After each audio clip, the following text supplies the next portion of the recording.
Sir చాలామంది అమ్మాయిలు ఊర్లో నుంచి వచ్చి ఇక్కడ కోచింగ్లని ఏదో చిన్న చిన్న జాబ్స్ చేసుకుంటూ హైదరాబాద్ హాస్టళ్లలో ఉంటుంటారు సార్.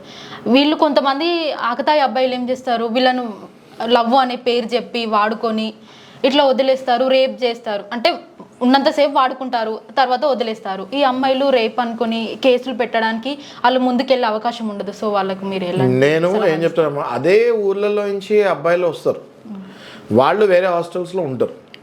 మేజర్గా చెప్తాను మీకు, ఇదేదో హైదరాబాద్లో ఉండే అబ్బాయిలని కాదమ్మా, అదే ఊర్లలో నుంచి రకరకాల అబ్బాయిలు కూడా వస్తారు, హాస్టల్స్లో ఉంటారు. చదువు సరిగ్గా అవ్వదు, గాలి తిరుగుడు స్టార్ట్ అవుతుంది.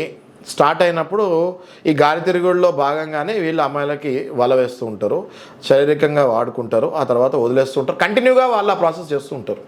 అలాంటి అబ్బాయిలకు అడ్డుకట్టేయాలంటే ఇట్లాంటి అమ్మాయిలు ఎవరైనా ఇట్లా మోసానికి గురైన ఒక్క అమ్మాయి అయినా అడ్వకేట్ని అప్రోచ్ అయ్యి వాళ్ళ మీద రేప్ కేసు కనుక బుక్ చేస్తే వాళ్ళు ఇమీడియట్గా అరెస్ట్ అవుతారు. అరెస్ట్ అయినప్పుడు ఆ చుట్టుపక్కల ఉన్న హాస్టల్స్కి ఆ అబ్బాయిలకు కూడా ఇలా అరెస్ట్ అయ్యాడు, అటు జైలుకి వెళ్ళాడు అని తెలుస్తుంది. అప్పుడైనా అట్లీస్ట్ ఇలాంటివి తగ్గుతాయి.